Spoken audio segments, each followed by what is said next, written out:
합니다. 우리 친구가 은혜를 많이 받았나 봅니다.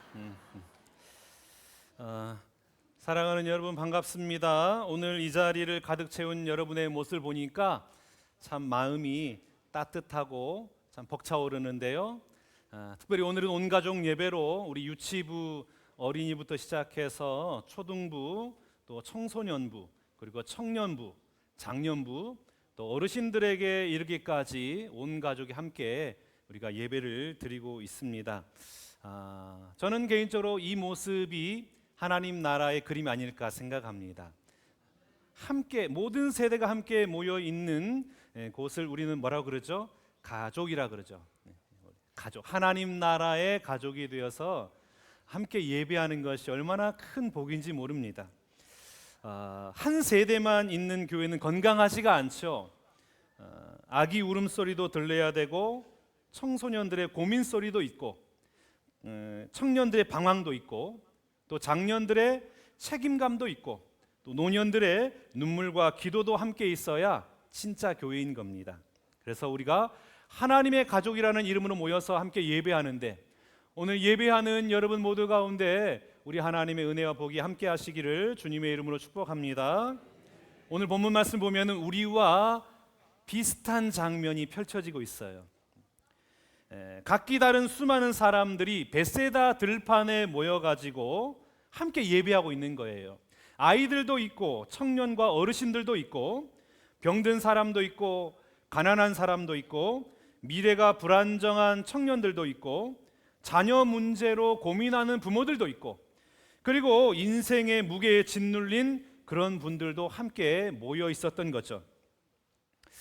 그런데 시간이 지나다 보니까 함께 예배하고 있는 이곳에 현실적인 문제가 닥친 거예요. 저녁이 찾아왔고 그리고 식사를 해결해야 될 문제가 생긴 거죠. 그것도 한두 명이 아니라 무려 2만 명, 수만 명에 가까운 인원의 배를 채워야 하는 이 현실적인 문제가 발생한 겁니다. 이때에 우리 예수님께서 오병이어의 놀라운 표적을 행하셨는데 물고기 2마리와 보리떡 5개로 5,000명을 먹이는 그 놀라운 표적을 행하신 겁니다. 자, 우리가 오병이어를 보면서 예수님께서 기적을 베푸셨구나 이렇게 생각할 수 있는데 사실 오병이어는 단순히 배고픈 사람을 밥 먹인 사건이 아닙니다. 요한복음은 이것을 표적이라고 그래요. 표적이 뭘까요? 영어로 하면 사인이에요. 표지판의 역할이 뭐죠? 가리키는 거죠. 저기를 봐라. 뭘 가리키는 거예요? 예수님이 누구신가를 가리키는 표적. 이게 오병이어였다라는 겁니다. 그래서 성경 말씀을 보면은 참 매우 중요한 것들 우리가 캐치할 수가 있는데 4절 말씀 한번 봐보겠습니다. 오늘 읽지 않았습니다만은 마침 유대인의 명절인 무엇이 가까웠어요? 유월절이 가까운 거예요. 유월절이 어떤 날입니까? 유월절은 이스라엘이 애굽에서 해방된 날을 기념한 날, 이게 유월절이잖아요. 노예 생활에서 자유민이 된 날, 그 날을 기념한 날이 유월절입니다.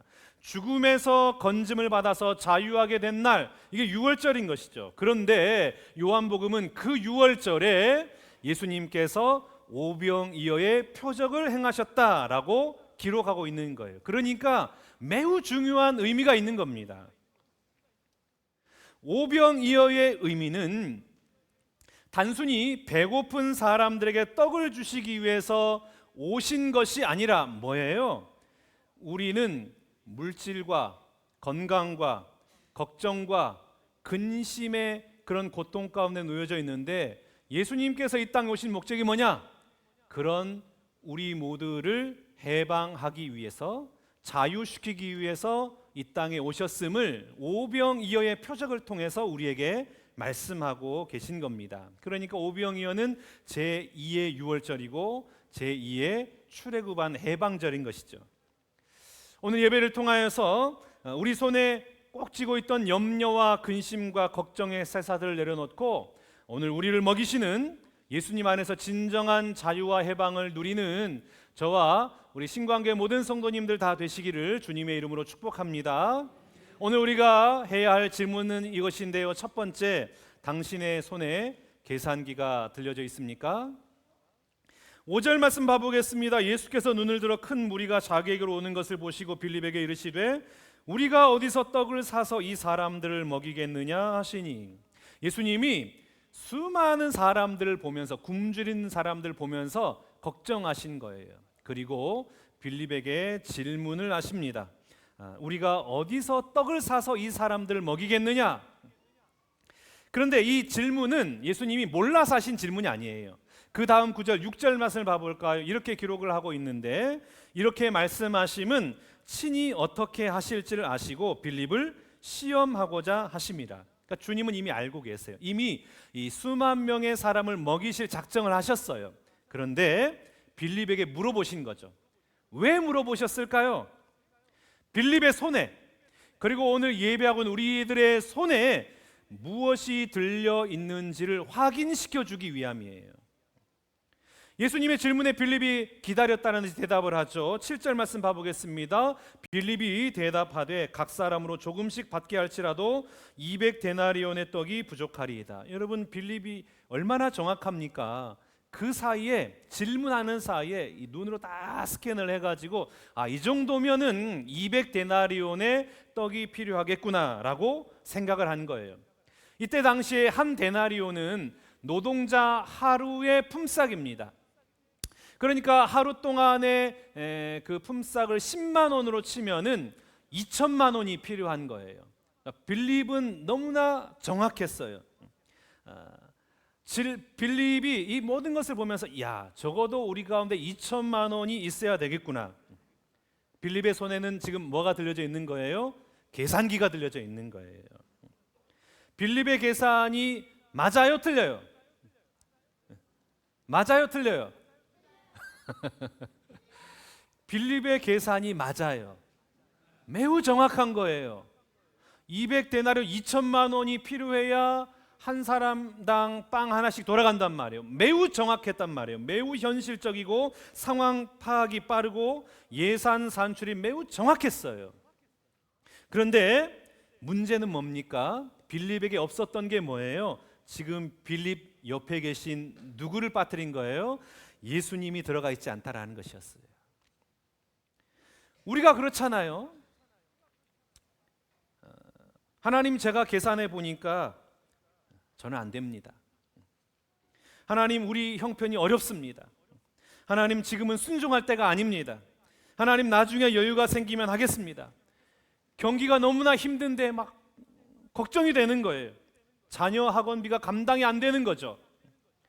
내 노후는 어떻게 이 보장을 할까? 고민이 쌓이고, 그리고 내 인생에 답이 없는 거예요. 미래가 불투명한 거예요.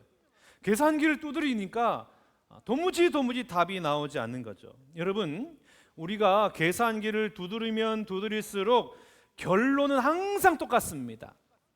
그 결론은 뭐냐면 부족합니다, 안 됩니다, 불가능합니다.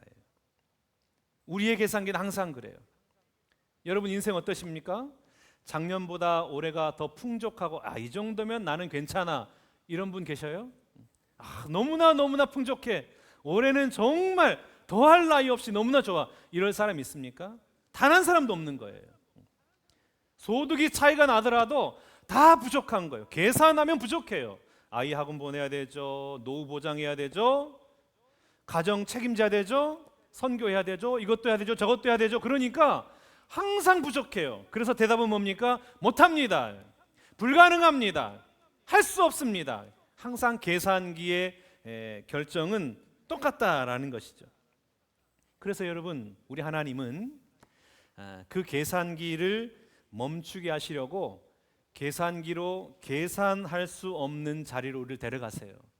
그곳이 광야고 그곳이 고난의 자리입니다. 내가 아무리 계산해도 답이 안 나와요. 숫자가 안 나와요. 그곳으로 인도하시는 거죠. 왜 그곳으로 인도하십니까? 나를 괴롭히려고 하신 것이 아니라 내 안에 있는 애굽을 드러내시려고 하는 거예요. 애굽이 뭐냐면 단순한 지명이 아니에요. 애굽이란 무엇이냐면 하나님 없이도 살 수 있는 체제, 이걸 말하고 있는 거예요. 돈이 있으면 산다. 통장 잔고가 있으면 산다. 스펙이 좋으면 산다. 사람 연줄이 있으면 산다. 내가 계산하고 통제할 수 있으면 산다. 이 계산, 이게 바로 애굽이라는 거예요. 그래서 여러분, 하나님은 우리를 때때로 광야로 고난의 자리로 인도하시는 거예요. 그리고 낮추시고 줄이게 하시고 내 힘으로 안 되는 상황을 허락하시는 거예요. 지난 주일 저녁에 태국 선교사님과 저녁 식사를 함께 했는데, 우리 선교위원회 임원들과 함께 식사를 했는데, 이 태국 선교사님이 참 재미있는 말씀을 하시더라고요. 자신은 이렇게 재지 않고 그냥 감동이 되면 무조건 행동한대요. 하나님의 감동이 있으면은 뭐 아무 생각 없이 그냥 무조건 돌진한대요. 통장에 돈이 없어도 그냥 간다라는 거예요. 그리고 우선 가고 간 다음에 그때 고민한대요. 아, 내 통장 돈이 없지. 그리고 그때 기도한다라는 거예요. 하나님, 통장에 돈이 없습니다. 띵동 하는 소리를 들려주십시오. 그렇게 기도한다라는 거예요. 대책이 없어요. 그냥 무조건 가는 거예요. 자, 그런데 그 선교지로 가려면은 예를 들면 이제 기차를 타야 되잖아요. 지금 기차가 떠날 시간이야. 근데 기차표 살 돈이 없는 거예요. 이 아침 일정을 하기 위해서는 숙소에서 계산을 하고 나와야 돼요. 근데 숙소 계산할 돈이 없는 거예요. 그래서 그냥 시간이 다가오면은 너무나 두렵고 안절부절 막 속이 타오는 거예요. 하나님 어떻게 합니까? 하나님 어떻게 합니까? 하나님 지금 가야 되는데 어떻게 합니까? 막 이렇게 고민을 한다라는 것이죠. 그런데 놀랍게도 그 애간장이 다 타들어가는 그때쯤에, 그때 아주 큰일 났구나 생각하는 그때에 띵동 소리가 나면서 이렇게 입금되는, 후원하는 그 소리가 들린다라는 거예요. 그러면서 하나님 감사합니다. 이번에도 해결해 주셨군요. 이렇게 말씀하시더라고요. 이 간증을 듣고 있는 한 여집사님이 맞장구를 치면서, 맞아요 선교사님, 하나님 꼭 그러시더라고요. 하나님은 미리 넉넉하게 주시면 좋겠는데 꼭 애간장을 다 태우세요. 그리고 주시더라도 넉넉하고 풍성하게 주시는 것이 아니라 그때 꼭 필요한 그만큼만 주시더라고요. 이렇게 맞장구를 치면서 그랬는데, 그 선교사님 말씀을 들으면서 한편으로는 웃었는데 한편으로는 너무나 공감이 됐어요. 맞아, 하나님은 그런 하나님이시지. 여러분, 하나님은 왜 그러실까요? 왜 그러세요? 왜 미리 창고를 가득 채워주지 않으세요? 왜 꼭 광야를 지나게 하세요? 왜 꼭 마지막 순간까지 기다리게 하실까요? 신명기 8장 3절 말씀을 보도록 하겠습니다. 우리 한 목소리 같이 읽습니다. 사람이 떡으로만 사는 것이 아니요 여호와의 입에서 나오는 모든 말씀으로 사는 줄을 알게 하려 하심이니라. 아멘. 왜 그러세요? 맞아, 하나님이 먹이시는 것이, 이것 깨닫게 하시려고요. 여러분, 하나님은 우리를 굶기시는 하나님이 아니십니다. 그렇다고 우리가 떡만 믿고 살게 하시는 분도 아니세요. 하나님은 우리의 통장을 먼저 채우시기보다 우리의 기도를 먼저 깨우시는 분이세요. 먼저 기도하게 하세요. 풍요를 먼저 주시기보다 그 풍요를 허락하시는 하나님을 신뢰하고 하나님을 의지할 수 있는 기도를 먼저 하기 원하시는 거예요. 왜냐하면 우리는 떡으로만 사는 존재가 아니기 때문입니다. 이스라엘 백성은 애굽에서 나왔는데 그들의 마음은 여전히 애굽에 있었어요. 그래서 늘 먹을 것 걱정, 마실 것 걱정, 내일 걱정, 늘 걱정 가운데 살았단 말이죠. 우리도 그렇잖아요. 돈이 없으면 무너질 것 같고, 계산이 안 맞으면 인생 끝난 것 같고, 내 계획이 틀어지면 다 망한 것처럼 우리가 두려워 떨잖아요. 그런데 하나님은 고난 속에서, 광야 속에서 우리에게 이렇게 말씀하시는 거예요. 네가 돈으로 사는 줄 아느냐? 네가 계산으로 사는 줄 아느냐? 내가 너를 먹일 것이다. 내가 너를 책임질 것이다. 이렇게 말씀하세요. 그래서 오늘 보면 11절 말씀 한번 봐볼까요? 예수께서 떡을 가져 축사하신 후에 앉아있는 자들에게 나눠주시고 물고기도 그렇게 어떻게 주셨어요? 그들의 원대로 주시니라 해요. 원대로 주시니라. 먹고 싶은 대로 마음껏 주셨다라는 거예요. 그리고 다 원대로 먹도록 주신 이후에 남은 게 얼마나 남았습니까? 12바구니 남았다 그랬잖아요. 사랑하는 우리 신광의 성도 여러분, 여러분의 손에 무엇이 들려져 있습니까? 혹시 계산기 들려져 있나요? 근심과 걱정 들려져 있습니까? 아니면 하나님을 향한 믿음이 들려져 있습니까? 오늘 하나님은 우리 안에 있는 애굽의 계산기를 내려놓기 원하세요. 그리고 말씀하세요. 계산기보다 나를 더 신뢰할 수 있겠느냐? 보이는 현실보다 하나님의 말씀을 더 붙들며 이 땅을 살아갈 수 있겠느냐? 오늘 이 아침에 우리가 결단할 때에 주님, 이제 계산보다 믿음을 선택하겠습니다. 주님, 부족함보다 공급하시는 하나님 바라보겠습니다. 주님, 떡보다 하나님의 말씀 붙들며 이 땅을 살아가겠습니다. 이러한 결단으로 또 이 땅을 살아가는 저와 여러분 모두가 되시기를 주님의 이름으로 축복합니다. 두 번째 해야 될 질문은 이것인데요. 당신의 손에 오병이어가 들려져 있나요? 빌립이 계산기를 두드리다 보니까 안 됩니다, 부족합니다, 못합니다, 불가능합니다 이렇게 대답을 하니까 안드레가 한 아이를 데려와요. 9절 말씀 봐보겠습니다. 여기 한 아이가 있어 보리떡 5개와 물고기 2마리를 가지고 있나이다.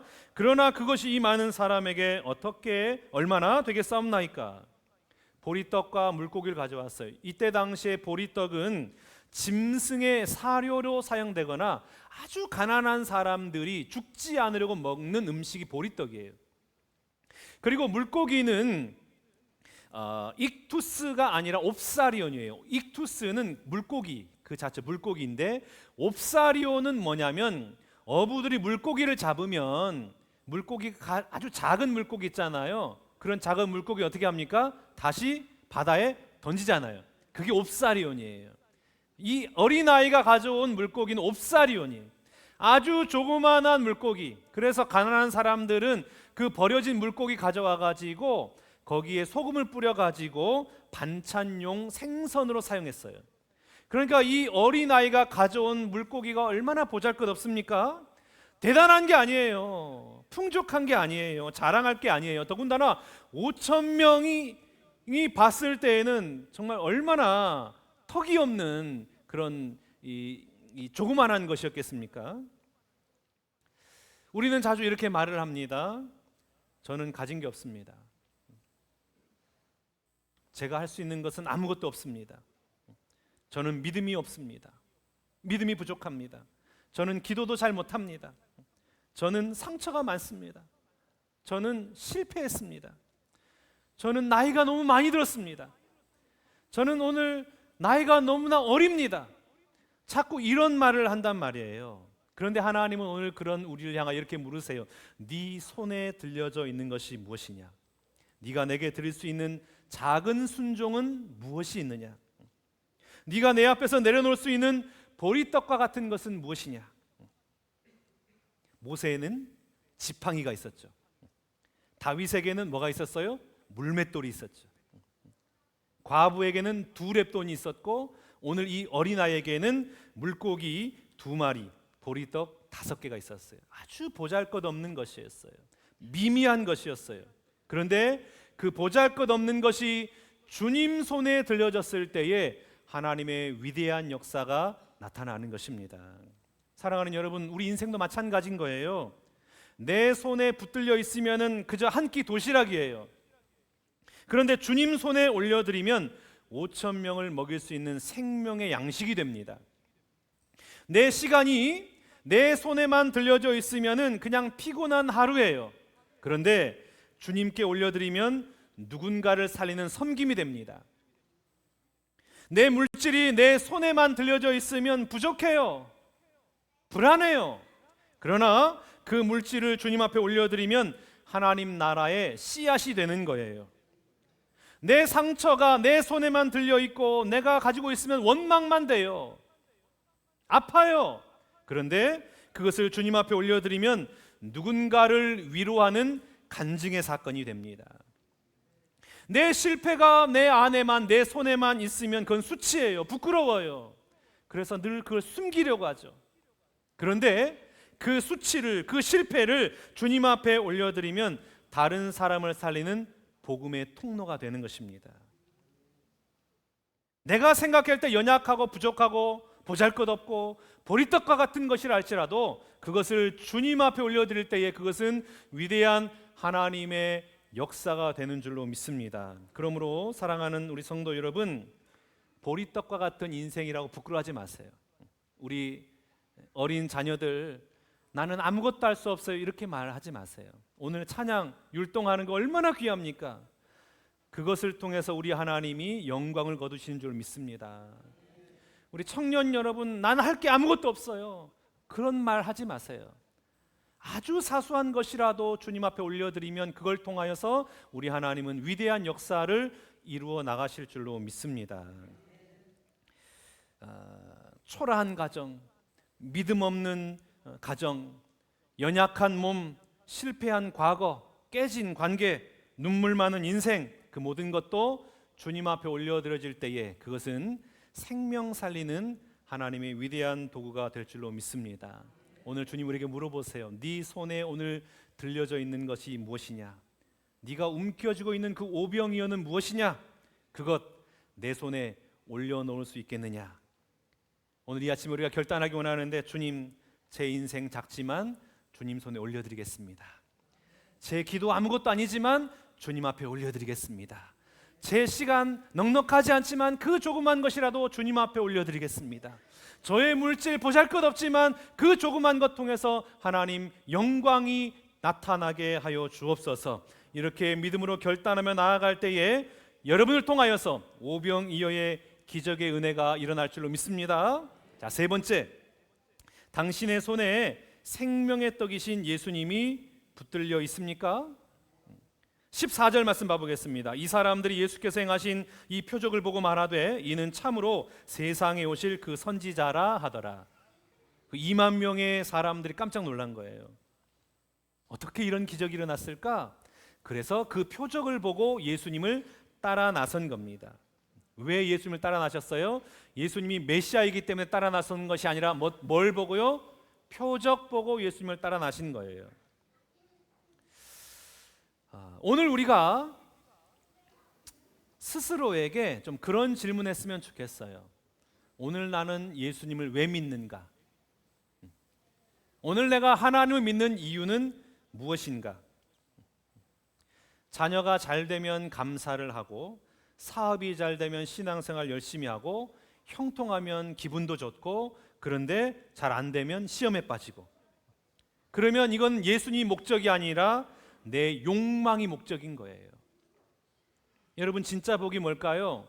진짜 복은 예수님 한 분이면 충분합니다. 이 고백을 할 수 있는 것, 이게 진짜 복입니다.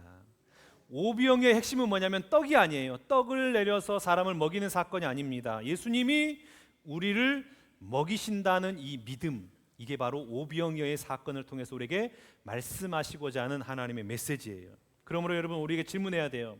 지금 내 손이 붙들고 있는 것은 주님이 주신 떡인가? 아니면 이 떡을 주신 주님인가? 진짜 복은 내 주머니에 떡이 많고 내 통장 잔고가 많은 것이 진짜 복이 아니라 예수님이 내 곁에 계시기 때문에 나는 부족함이 없습니다. 이 고백을 할 수 있는 것이 진짜 복입니다. 이 고백이 터져 나올 때에 우리는 비로소 제2의 유월절, 제2의 출애굽, 모든 억압과 모든 걱정과 모든 근심으로부터 자유케 되는 놀라운 은혜의 삶이 펼쳐지게 될 줄로 믿습니다. 해피 패밀리 데이는 단순히 우리가 먹고 마시고 즐기는 그런 차원의 즐기는 시간이 아닙니다. 이건 우리 주님이 우리를 먹이시는구나, 주님이 풍성케 하시는구나, 이런 상징적인 의미로서의 행사입니다. 그런 여러분, 이 해피 패밀리 데이를 통하여서 정말 하나님 감사합니다. 하나님의 그 풍성함을 맛보고 하나님 안에서 하나가 되고 하나님 안에서 기뻐하는 또 저와 여러분 모두가 될 수 있기를 바랍니다. 우리 사랑하는 신광의 성도 여러분, 여러분의 가정이 더 이상 떡만을 위해서 살아가는 가정이 아니라 예수님을 중심에 모시는 가정이 될 수 있기를 축복합니다. 우리 자녀들도 세상이 말하는 성공과 경쟁만을 쫓아가는 자녀들이 아니라 생명이 떡 되신 예수님과 동행하며 살아가는 믿음의 자녀들 될 수 있기를 주님의 이름으로 축복합니다. 그러므로 이렇게 결단했으면 좋겠어요. 저를 한번 따라해 보실까요? 주님, 이제 계산보다 믿음을 선택하겠습니다. 주님, 보리떡처럼 보잘것없는 인생이지만 주님 손에 올려드리겠습니다. 주님, 떡보다 예수님 한 분이면 충분합니다. 아멘. 이 믿음의 결단으로 살아갈 때에 오병이어의 기적처럼 배불리 먹고도 12바구니가 남는 풍성한 은혜와 하늘의 공급하심이 여러분의 모든 삶의 자리마다 충만히 임하여 주시기를 주님의 이름으로 축원합니다. 우리 다 함께 일어날까요? 우리 일어나서 찬양할 때에 우리 다음 세대 자녀들은 강단으로